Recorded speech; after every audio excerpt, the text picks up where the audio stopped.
One of the last things my dad told me before he passed away was to remember what we talked about 7 years ago. And that's exactly what I did. But as I started to rethink about what he told me, what he said seemed to point out some of the racial injustices in America's society. But first, I suppose I have to tell you what he told me. So the day of my second grade parent-teacher conference was the day I decided to tell my dad that I'd like to pursue a career in the STEM field. And his response was the following.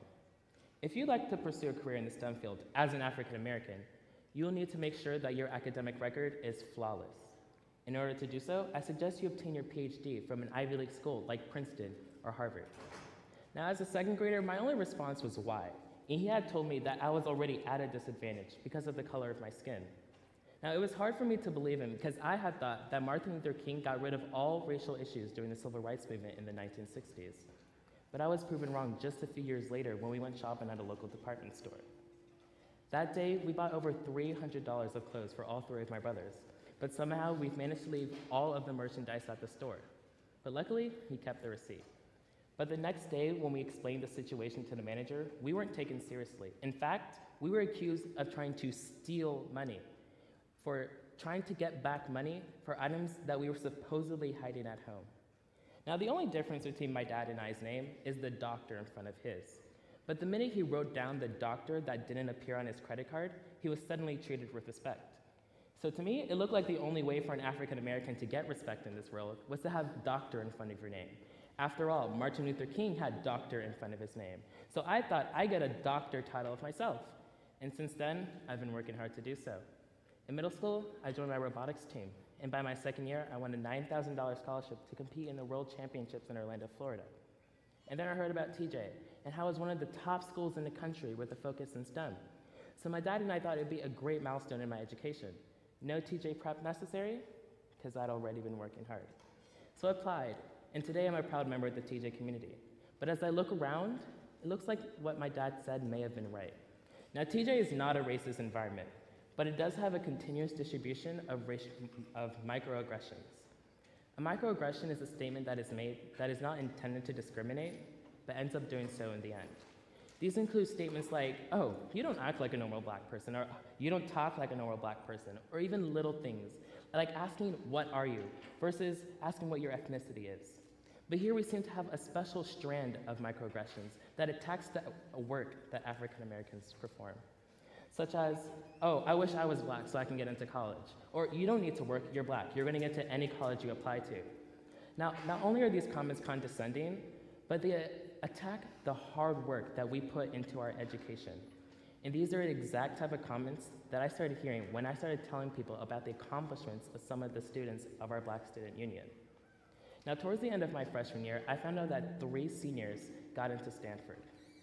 Now, I thought this was great, because Stanford is really challenging to get into, and less than 8% of its undergraduate population is African American.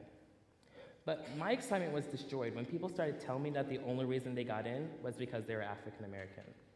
Now, when I told people about their accomplishments, they didn't see that their SAT scores were within 50 points from a 2400, a perfect score. They also didn't see that they've been getting straight A's since middle school and continued to do so when they got to TJ. But it's unfortunate that the one thing they did see was their ethnicity. So how did this happen?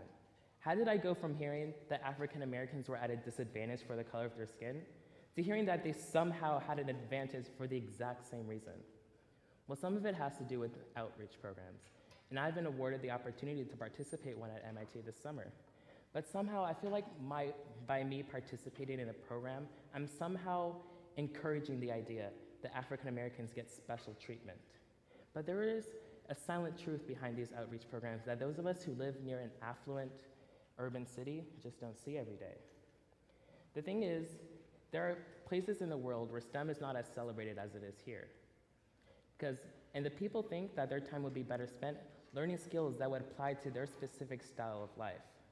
But there are other areas in the world where they're in dire need of medical services, but they don't have the resources to train the medical students that they need to improve their health conditions. So by discouraging these outreach programs, we're not only hurting those who are trying to succeed in STEM, but those who need STEM to improve the living conditions of their country. So how can we fix this? Well, some of you may be thinking that microaggressions should just be spoken out against the minute they are made, but it's not that simple. Imagine you've got back your grade for a test, and you thought you did very well on it, but you found out you got an F. Now, you're probably ambivalent, thinking whether to blame yourself or to blame the test. You'd love to be able to say that it was a really hard test and that no one could have performed well on it. But somewhere in the back of your head, you're thinking about whether you were smart enough to perform well on that test in the first place. These are the same things we go through when we are confronted with microaggressions. So I think the solution has to be collaborative. We all know change can't happen overnight, but we've seen how far a group effort can go. It's the small things, like remembering that we all work hard to get where we are in life. So when you think about the TJ community and how hard the students work, remember that I too work hard, and that I too am TJ. Thank you.